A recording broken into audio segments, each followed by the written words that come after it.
क्या आपको पता है कि देश में एक राजनेता ऐसे भी थे जिन्हें पद से ज्यादा अपने कद की परवाह थी। एक राजनेता ऐसे भी थे जिन्होंने रेल मंत्री का पद चुटकियों में छोड़ दिया था। एक ऐसे राजनेता जिन्होंने कांग्रेस में रहते हुए भी इंदिरा गांधी की आलोचना की। एक ऐसा शख्स जिसने अंग्रेजों के खिलाफ भी आवाज बुलंद की और कई बार जेल भी गए।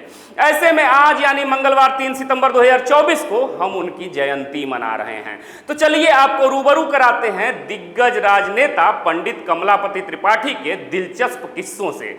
पंडित कमलापति त्रिपाठी को पूर्वांचल के विकास का पर्याय कहा जाता है। जी हां, वही पंडित कमलापति त्रिपाठी जिन्हें महात्मा गांधी के एक भाषण ने बना दिया था स्वतंत्रता संग्राम सेनानी, जिन्होंने अयोध्या विवाद में कहा था कि पहला फावड़ा मेरी गर्दन पर गिरेगा।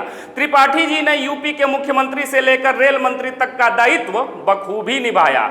अखिल भारतीय कांग्रेस कमेटी के कार्यकारी अध्यक्ष रहे, चंदौली को धान का कटोरा बनाया, बनारस कैंट स्टेशन का विस्तार एवं वाराणसी से दिल्ली तक के लिए काशी विश्वनाथ एक्सप्रेस जैसी ट्रेन भी चलाई और रेलवे कैंसर हॉस्पिटल भी खुलवाया।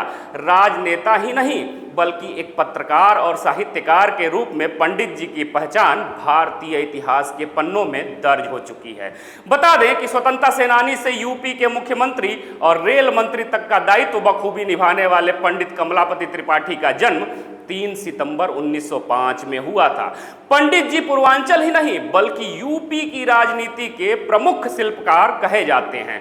चंदौली के जनप्रतिनिधि रहते हुए उन्होंने नहरों का एक ऐसा जाल बिछाया कि चंदौली को लोग धान का कटोरा कहने लगे।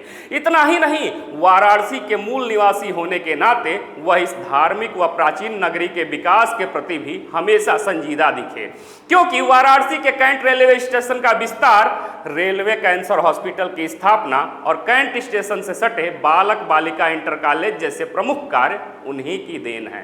पढ़ाई के दौरान महात्मा गांधी के भाषणों से प्रेरित होकर स्वतंत्रता संग्राम सेनानी बनने के अलावा उन्होंने हिंदी दैनिक अखबार आज और बाद में संसार में बतौर पत्रकार सेवाएं भी दी। इसके साथ ही द टैब्लोइड्स के संपादन भी इन्होंने किया। बता दें कि पंडित कमलापति त्रिपाठी के अंदर एक पक्का बनारसी व्यक्तित्व भी छिपा हुआ था, जो सिर्फ मित्र मंडली में ही उजागर हुआ करता था, क्योंकि वाराणसी के लक्सा क्षेत्र में थाने के निकट एक पान की दुकान उनकी अड़ी का मुख्य अड्डा हुआ करती थी।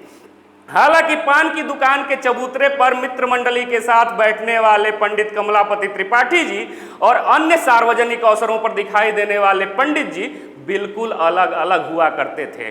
दोनों ही रूपों में उनका व्यक्तित्व अलग अलग जरूर होता था, लेकिन आकर्षक भी होता था। मुंह में पान घुलाकर ठहाके लगाना उनकी बेहद खास फितरत हुआ करती थी। उनके जीवन से जुड़ा एक किस्सा यह भी है, जब उन्होंने पल भर में ठुकराई थी प्रधानमंत्री की कुर्सी। जी हाँ, प्रधानमंत्री बनने की पहल ठुकराई थी। यह बात मार्च 1987 की है, जब देश के तत्कालीन राष्ट्रपति ज्ञानी जैल सिंह और पीएम राजीव गांधी के बीच मतभेद गहराते जा रहे थे, क्योंकि राष्ट्रपति और पीएम के बीच यह मतभेद पोस्टल बिल को लेकर आया था, जो इतना गहरा हो गया था कि ज्ञानी जैल सिंह राजीव सरकार को बर्खास्त कर वैकल्पिक सरकार बनाना चाहते थे। इसी दौरान ज्ञानी जैल सिंह ने एक रात अपने करीबी पत्रकार को अपना दूत बनाकर पंडित कमलापति त्रिपाठी के पास भेजा और वैकल्पिक सरकार में पीएम बनने का प्रस्ताव उनके समक्ष रखा। लेकिन तब पंडित जी ने साफ शब्दों में कहा कि ऐसा करना मेरे स्वभाव और परवरिश में है ही नहीं, और इस तरह पंडित जी ने पीएम बनने के प्रस्ताव को पल भर में ठुकरा दिया था। तो ये रही पूर्वांचल के विकास पुरुष पंडित कमलापति त्रिपाठी के जीवन से जुड़े कुछ विशेषांक, जो उनकी जयंती के अवसर पर आप सभी को समर्पित है। आपको ये जानकारी कैसी लगी, अपने जवाब कमेंट बॉक्स में जरूर दीजिएगा। फिर से मिलेंगे एक नए वीडियो में नए अपडेट के साथ। तब तक देखते रहिए खबरों के खिलाड़ी। जय हिंद, जय भारत।